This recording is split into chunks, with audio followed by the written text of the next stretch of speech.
बिस्मिल्लाहिर्रहमानिर्रहीम। अस्सलाम वालेकुम students, welcome to aspire online classes और मैं हूं आपका बायोलॉजी टीचर मोहम्मद राहील साहब। तो स्टूडेंट, आज हम शुरू करने जा रहे हैं अपना लेक्चर नंबर 34। लास्ट हमने लेक्चर नंबर 33 किया और हमने शुरू किया हुआ था चैप्टर नंबर 1। तो चैप्टर नंबर 1 ही कंटिन्यू करते हैं। लेक्चर 34 में हमें डिस्कस करना है सब एटॉमिक लेवल और एटॉमिक लेवल, और साथ हमें करना है जी मॉलिक्यूलर लेवल। तो आज हम दो जो हैं वो क्या करेंगे, लेवल्स को डिस्कस करेंगे। सो बायोलॉजिकल ऑर्गेनाइजेशन जो थी लास्ट टाइम आपने पढ़ा, छोटे छोटे यूनिट थे जिनकी बिहाफ पे नेक्स्ट यूनिट बनाए जाते हैं। तो बिल्कुल इसी तरह पहले दो जो बेसिक यूनिट है हम उनको डिस्कस करते हैं। आइए, फर्स्ट वन इज सब एटॉमिक लेवल। अब सब एटॉमिक लेवल क्या होता है? Particle that make up an atom. तो जो एटम को बनाते हैं उन्हें हम क्या बोलते हैं? सब एटॉमिक पार्टिकल। अब जरा वर्ड को गौर से सुनिएगा। फर्स्ट वर्ड इज सब। सब stands for very small, Greek word है।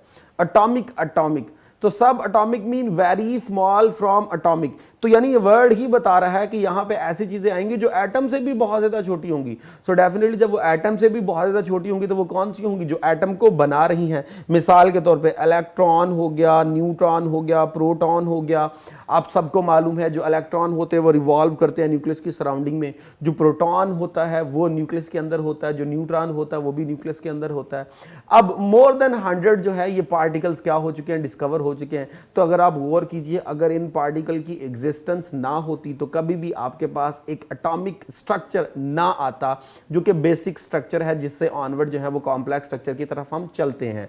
तो सबसे पहले जो बेसिक आपके पास नेसेसिटी है वो ये सब एटॉमिक पार्टिकल हैं जो कि आज आके क्या कर रहे हैं? एटम की स्टेबिलिटी को कंट्रोल कर रहे हैं। अब जरा गौर कीजिएगा, ये एटम की स्टेबिलिटी को कंट्रोल कर रहे हैं, ये एटम के क्या कर रहे हैं जी? स्ट्रक्चर को कंट्रोल कर रहे हैं। तो डेफिनेटली एटम का फंक्शन भी क्या होगा? इन्हीं पे डिपेंड कर रहा होगा। तो अगर मैं ये कहूं कि function of an atom depends upon its particle, तो डेफिनेटली क्या होगा? इसी पे होगा। आपने अक्सर देखा होगा जब भी एटम किसी चीज के साथ रिएक्शन में इन्वॉल्व होता है तो आ जाके वो क्या यूज करता है? अपना इलेक्ट्रॉन वगैरह यूज करता है। तो एटम का जो फंक्शन है वो हमेशा डिपेंड करेगा इसके सब एटॉमिक पार्टिकल्स के ऊपर। सो नेक्स्ट है जी एटम। तो एटॉमिक लेवल में हमारे पास क्या है? एटम क्या होता है? The smallest particle of an element which may or may not exist independently, जो आज़ादाना रह भी सकता है और आज़ादाना नहीं भी रह सकता। अब which may or may not exist वाला पॉइंट जरा गौर से समझिएगा। which may exist stands for जो कि अपने आप को स्टेबल रख सकता है, जो कि स्टेबल है, एटॉमिक फॉर्म में रह सकता है। which may not exist stands for जो एटॉमिक फॉर्म में नहीं रह सकता, उसे कंफर्म क्या करना होगा? किसी ना किसी चीज से रिएक्ट करना होगा ताकि वो अपने आप को क्या कर सके? स्टेबल कर सके। स्टूडेंट याद रखिएगा, केमिस्ट्री के स्टूडेंट्स को मालूम होगा जो एटम की स्टेबिलिटी होती है वो आउटर मोस्ट सेल के इलेक्ट्रॉन्स पे होती है। अगर आउटर मोस्ट सेल के इलेक्ट्रॉन कंप्लीट है तो आपके पास एटम क्या होगा? स्टेबल होगा। और अगर ऐसा है कि आउटर मोस्ट सेल के इलेक्ट्रॉन जो है वो कंप्लीट नहीं है तो वो क्या होगा? अनस्टेबल होगा। मिसाल के तौर पे आपने पीरियोडिक टेबल पढ़ा, उस पीरियोडिक टेबल के अंदर आपके पास नोबल गैसेस का एक ग्रुप है, जैसे helium, neon, argon, krypton, xenon. ये जो आपके पास ग्रुप है, इस ग्रुप में सारे मेंबर जो हैं वो हैं जिनके आउटर मोस्ट सेल कंप्लीट है। जब भी आउटर मोस्ट सेल कंप्लीट है तो आप इन्हें नोबल गैसेस बोलते हो, इनर्ट गैसेस बोलते हो, यानी ये ऐसी होती हैं जो किसी से कोई रिएक्ट नहीं करती। जब ये किसी से कोई रिएक्ट नहीं करती तो वजह क्या नजर आई? क्योंकि इनका आउटर मोस्ट सेल कंप्लीट है। और आपने पढ़ा था एटम जब भी किसी से रिएक्ट करता है तो उसका बेसिक पर्पस क्या होता है? आउटर मोस्ट सेल को कंप्लीट करना उसका मकसद होता है। अब जब आउटर मोस्ट सेल ही कंप्लीट है तो इनको रिएक्ट करने की जरूरत नहीं है। इसका मतलब ये हुआ they may exist in their atomic form, इसलिए ये क्या होंगे? May exist. अब जो दूसरे वाले हैं remaining rest of the element जो कि अदर देन नोबल गैसेस हैं, उन सब के आउटर मोस्ट सेल कंप्लीट नहीं है। जब आउटर मोस्ट सेल कंप्लीट नहीं है then they will unable to exist in their atomic form, then they must need to react. तब उन्हें क्या करना पड़ता है? रिएक्ट करना पड़ता है। सो नोबल गैसेस आपके पास क्या होंगी? विच मे एग्जिस्ट। जबकि ऑक्सीजन, कार्बन और इसके अलावा जो बाकी एलिमेंट हैं वो सारे वो होंगे जो अपनी इस फॉर्म में एग्जिस्ट नहीं कर सकते। ये देखिए जी, ये आपके पास ऑक्सीजन का एटम है, इसका भी आउटर मोस्ट सेल कंप्लीट नहीं है। Carbon outermost shell complete नहीं है। Hydrogen outermost shell complete नहीं है, then they must need to react with someone ताकि अपने आप को क्या किया जाए, स्टेबलाइज किया जाए। आइए जी, so all living and non living organism consist of atom. तो यहां पे डिफरेंशिएशन आपकी खत्म हुई, लिविंग हो या नॉन लिविंग हो, वो आ जाके बना किससे है, वो बना होगा एटम से।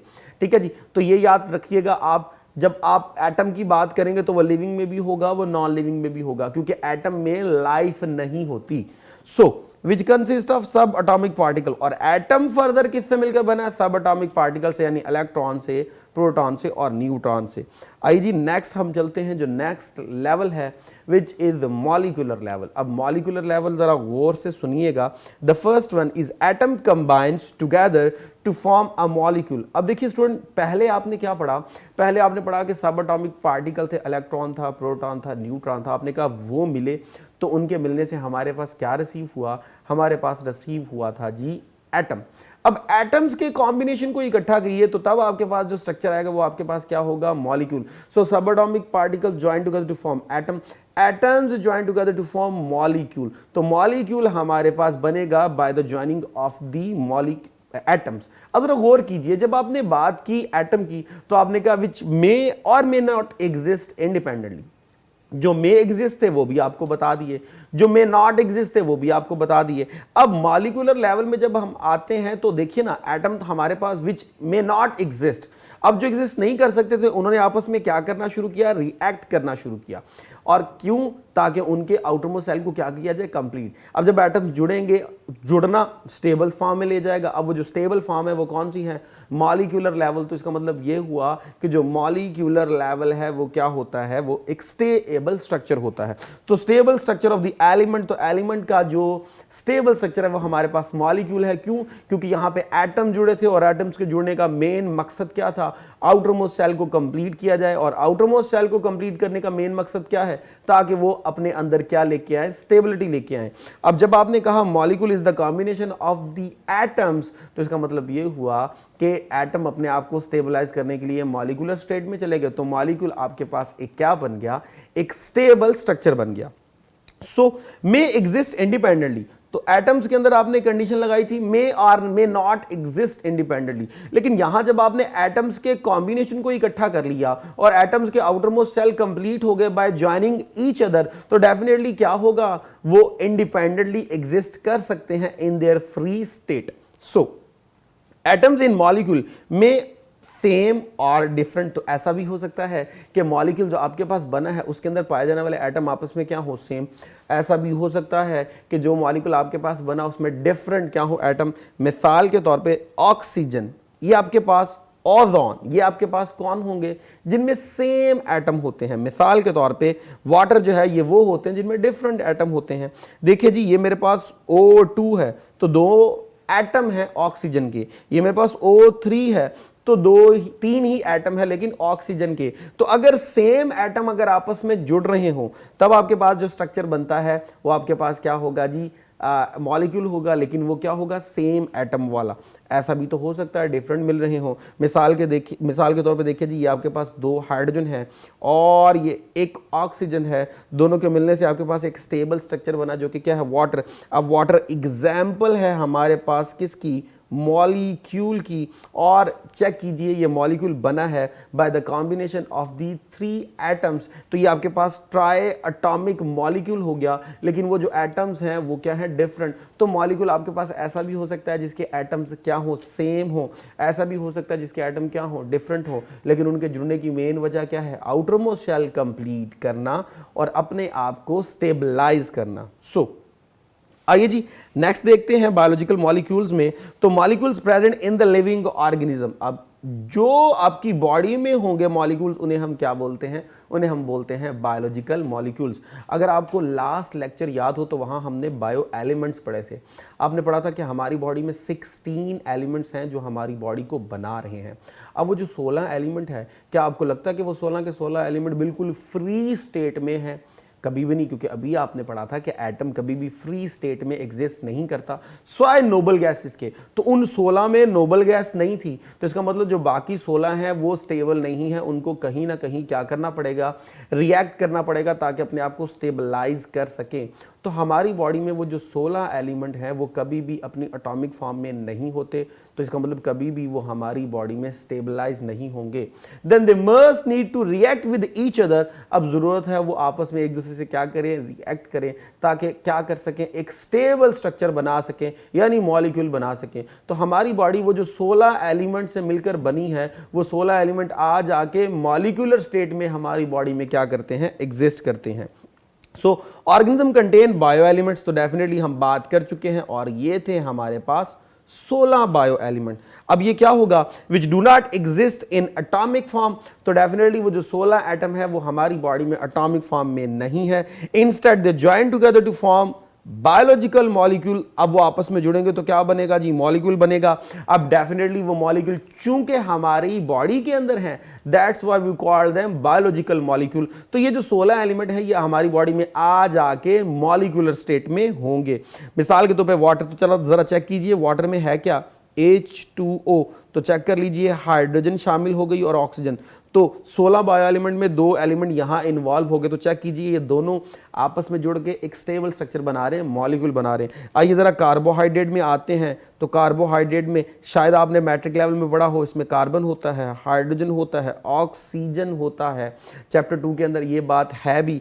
तो कार्बन, हाइड्रोजन, ऑक्सीजन, तो यहाँ पे देख लीजिए एक कॉम्प्लेक्स स्ट्रक्चर बना bye the joining of 3 bio element. तो आप चेक कर लीजिए बायो एलिमेंट फ्री स्टेट में नहीं है। आइए जरा लिपिड के अंदर चलते हैं, तो वहां पे भी क्या होता है, कार्बन, हाइड्रोजन, ऑक्सीजन, लेकिन वहां पे कॉन्सेंट्रेशन हाई होती है कार्बन और हाइड्रोजन की और लो होती है ऑक्सीजन की। और अगर मैं प्रोटीन में चला जाऊं तब क्या होगा, तो प्रोटीन में मेरे पास होता है कार्बन, हाइड्रोजन, ऑक्सीजन, नाइट्रोजन। तो आप चेक कर लीजिए स्टूडेंट, आज आके ये जो कॉम्प्लेक्स स्ट्रक्चर बन रहे हैं वो बन रहे हैं by the joining of the element which are belongs to bio element. तो वो जो 16 एलिमेंट है वही आते हैं, डिफरेंट रेशो के साथ मिलते हैं और मिलकर हमारे पास क्या बनाते हैं, एक स्टेबल स्ट्रक्चर यानी मॉलिक्यूल। और एक बात याद रखिएगा, एक स्पेसिफिक मॉलिक्यूल के अंदर एटम्स की स्पेसिफिक क्या होती है, एक रेशो होती है। मिसाल के तौर पर जब मैंने कहा H2O, तो 2 हाइड्रोजन थे, 1 ऑक्सीजन था, तभी पानी बना। मैं कहता हूं जी सपोज कीजिए मैं 2 हाइड्रोजन और साथ 2 ही ऑक्सीजन कर देता हूं, तो कभी भी मेरे पास क्या है, वाटर का मॉलिक्यूल रिसीव नहीं होगा। मैं कहता हूं जी मैं कार्बोहाइड्रेट में नाइट्रोजन ऐड कर देता हूं, तो तब मेरे पास कार्बोहाइड्रेट कभी भी अपनी जो है वो एक्चुअल फॉर्म में नहीं रहेगी। तो जरूरी ये है कि एलिमेंट जो है वो एक स्पेसिफिक कॉन्सेंट्रेशन में, एक स्पेसिफिक रेशो में क्या हो, जुड़े हों। आइए जी नेक्स्ट हम चलते हैं जो मोस्ट अबंडेंट हमारे पास हैं बायोलॉजिकल एलिमेंट, तो यानी एटम की फॉर्म में। तो एटम की फॉर्म में जो मोस्ट इंपॉर्टेंट है हमारी बॉडी में वो है जी कार्बन, हाइड्रोजन, ऑक्सीजन और नाइट्रोजन। और मॉलिक्यूल्स जो बन रहे हैं वो इन्हीं के ज्वाइन होने से बन रहे हैं। सो नेक्स्ट हम चलते हैं जी types of molecules on the base of weight. तो स्टूडेंट याद रखिएगा, on the base of weight हमारे पास 2 तरह के मॉलिक्यूल हैं। Number 1 is micro molecule, number 2 is macro molecule. अब माइक्रो वर्ड ही बता रहा है बहुत छोटा है, मैक्रो वर्ड ही बता रहा है बड़ा। सो माइक्रो मॉलिक्यूल क्या होंगे, which have low molecular weight. तो ऐसे मॉलिक्यूल जिनका मॉलिक्यूलर वेट बहुत कम होगा उन्हें हम क्या बोलते हैं, माइक्रो मॉलिक्यूल। याद रखिएगा ये सिंपलेस्ट यूनिट होते हैं, इनमें कई जो हैं वो मॉलिक्यूल्स अटैच नहीं होंगे, एक सिंगल मॉलिक्यूल होगा। मिसाल के तौर पे अमीनो एसिड, एक single amino acid, glucose single, या फैटी एसिड सिंगल, या ग्लिसरॉल सिंगल। ये आपके पास जो है वो किसकी एग्जांपल है, माइक्रो मॉलिक्यूल्स की। और मैक्रो क्या होंगे, which have high molecular weight. अब की बार मॉलिक्यूलर वेट मैंने क्या कर दिया, हाई कर दिया। अब हाई क्यों होगा, याद रखिएगा macro molecules form by the joining of the micro molecule. इसका मतलब यह हुआ मैक्रो मॉलिक्यूल में कई माइक्रो मॉलिक्यूल्स होंगे। जब कई माइक्रो मॉलिक्यूल्स होंगे तो इसका मतलब अब ये स्ट्रक्चर जो है इसका वेट क्या होगा, ज्यादा होगा। तो हमने कहा इसका मॉलिक्यूलर वेट ज्यादा है, वजह क्योंकि इसके अंदर कई जो है वो क्या है जी, माइक्रो मॉलिक्यूल्स हैं। इसका मतलब ये हुआ, ये हमारे पास बन गया polymer. Poly stands for many, mer stands for unit, mean it will contain many unit. हम ये भी कह सकते हैं कि मैक्रो मॉलिक्यूल बनते हैं after polymerisation. So polymerisation mean that small will join together to form the complex one to form the larger one. तो ये जो मैक्रो मॉलिक्यूल है हमारे पास, ये कई छोटे मॉलिक्यूल्स के मिलने से बनता है। एग्जाम्पल जी हमारे पास स्टार्च। तो स्टूडेंट स्टार्च के अंदर थाउजेंड्स की मिकदार में ग्लूकोज मॉलिक्यूल होते हैं। तो सिंगल ग्लूकोज जो था वो माइक्रो था, और स्टार्च आपके पास क्या बनेगा, मैक्रो बनेगा।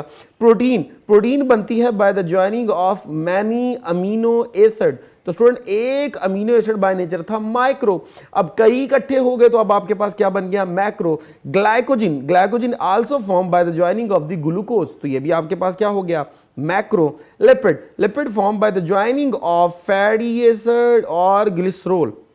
तो चेक कर लीजिए, अब यहां पे ये भी आपके पास क्या हो गया जी, एक complex which is form by the joining of the small one यानी माइक्रो। सो मैक्रो में पॉलीमराइजेशन होगी, कई यूनिट जुड़ेंगे, जबकि माइक्रो में सिंपल सिंगल यूनिट जो होता है वो शामिल होता है। वाटर का मॉलिक्यूल आपका माइक्रो है, CO2 आपका माइक्रो है, O2 आपका माइक्रो है, क्योंकि इनका मॉलिक्यूलर वेट बहुत कम होता है। आइए जी नेक्स्ट हम बात करते हैं टाइप्स इन नेचर। तो टाइप जो है इन नेचर दो तरह की है, एक है हमारे पास ऑर्गेनिक मॉलिक्यूल, तो एक है आपके पास इनऑर्गेनिक मॉलिक्यूल। अब स्टूडेंट ऑर्गेनिक क्या होते हैं, मैट्रिक लेवल पे बड़ी दफा आपने डेफिनेशन पढ़ी होगी, which contain carbon and hydrogen. तो ऐसे मॉलिक्यूल जिनमें हम कार्बन और हाइड्रोजन रखे हुए हैं, यानी जिनके अंदर कार्बन और हाइड्रोजन है, तो कार्बन और हाइड्रोजन के डेरिवेटिव्स को हम क्या बोलते हैं, ऑर्गेनिक। और याद रखिएगा इन दोनों का इकट्ठा होना जरूरी है। ऐसा नहीं होगा कि हम कहें कि सिर्फ कार्बन है हाइड्रोजन नहीं है। मिसाल के तौर पे CO2, तो चेक कीजिए कार्बन है हाइड्रोजन नहीं है, तो कभी भी ये जो है वो आपके पास ऑर्गेनिक नहीं हो सकता। मैं कहता हूं जी H2O, अब इसमें ऑक्सीजन तो है, हाइड्रोजन तो है, साथ ऑक्सीजन है, कार्बन नहीं है, तो ये भी कभी आपके पास ऑर्गेनिक नहीं हो सकता। कार्बन और हाइड्रोजन दोनों का को एग्जिस्ट होना जरूरी है, उसे आप क्या बोलोगे, ऑर्गेनिक। मिसाल के तौर पे लिपिड आपके पास होगी, कार्बोहाइड्रेट होगी, प्रोटीन होगी, विटामिन वगैरह हो गए, DNA वगैरह हो गए, ये सारे आपके पास किस में आते हैं, ऑर्गेनिक के अंदर। और अगर हम आए इनऑर्गेनिक तो क्या होंगे, molecule except of carbon and hydrogen, यानी कि अब यहां पे कार्बन और हाइड्रोजन के अलावा जो कंपाउंड होंगे, अब जरूरी नहीं कार्बन हाइड्रोजन जो है वो दोनों जो है वो नहीं होंगे, ऐसा भी हो सकता है उनमें से कोई एक है, ऐसा भी हो सकता है उनमें से कोई भी नहीं है। मिसाल के ऊपर मैंने कहा था वाटर, तो वाटर में हाइड्रोजन है तो कार्बन नहीं है। जब मैंने कहा कार्बन डाई, तो इसमें मेरे पास क्या है, कार्बन है लेकिन साथ हाइड्रोजन नहीं है। ऑक्सीजन की मैं बात करता हूं तो वो मेरे पास मॉलिक्यूल है, लेकिन वो इनऑर्गेनिक बाय नेचर होगा, क्योंकि उसमें ना तो कार्बन है ना ही हाइड्रोजन है, तो दोनों जो हैं वो को एग्जिस्ट, इकट्ठे होंगे तो ऑर्गेनिक, नहीं होंगे तो inorganic. So both will not को एग्जिस्ट। एग्जाम्पल्स में हमारे पास आए तो आपके पास कार्बन डाई हो गया, आपके पास ऑक्सीजन हो गया, आपके पास वाटर हो गया, ये आपके पास क्या है, ऑर्गेनिक कंपाउंड है। और आपको पता है water most abundant inorganic compound है जो आपकी बॉडी में होता है। सो आइए जी, organism consist of many micro and macro molecule. तो आपकी एक कॉम्प्लेक्स बॉडी है, और आपको पता है living organism consist of many organ system. तो ऑर्गन सिस्टम में क्या होंगे, डेफिनेटली ऑर्गन्स होंगे। ऑर्गन्स में क्या होंगे, डेफिनेटली टिश्यूज होंगे। टिश्यूज में क्या होंगे, डेफिनेटली कई सेल्स होंगे। सेल्स में क्या है, ऑर्गेनेलीज हैं। Organelles are the combination of the micro and macro molecule. जरा राइबोसोम की तरफ देखिए, जरा आप जो है वो क्रोमोसोम की तरफ देखिए, जरा आप एंडोप्लाज्मिक रेटिकुलम की तरफ देखिए, गोल्गी अपरेटस की तरफ देखिए, प्लाज्मा मेम्ब्रेन की तरफ देखिए। आज आखिर में क्या होगा, कार्बोहाइड्रेट होगी, लिपिड होगी, प्रोटीन होगी। तो ऑर्गेनिज्म जो है वो कई माइक्रो और मैक्रो मॉलिक्यूल्स की ज्वाइनिंग से बनता है। मोस्ट इंपॉर्टेंट जो ऑर्गेनिक कंपाउंड आपकी बॉडी में है वो है अमीनो एसिड, जो कि प्रोटीन की फॉर्म में है, फैटी एसिड लिपिड की फॉर्म में है, न्यूक्लियोटाइड्स जो DNA और RNA बना रहे हैं। इसी तरह हम ये भी कह सकते हैं कि यहाँ पे आपके पास ग्लूकोज वगैरह भी हो सकते हैं जो कि कार्बोहाइड्रेट की फॉर्म में है। ठीक है जी। सो स्टूडेंट लेक्चर जो था ये आपका कंप्लीट हुआ। होप सो आपको समझ आई होगी।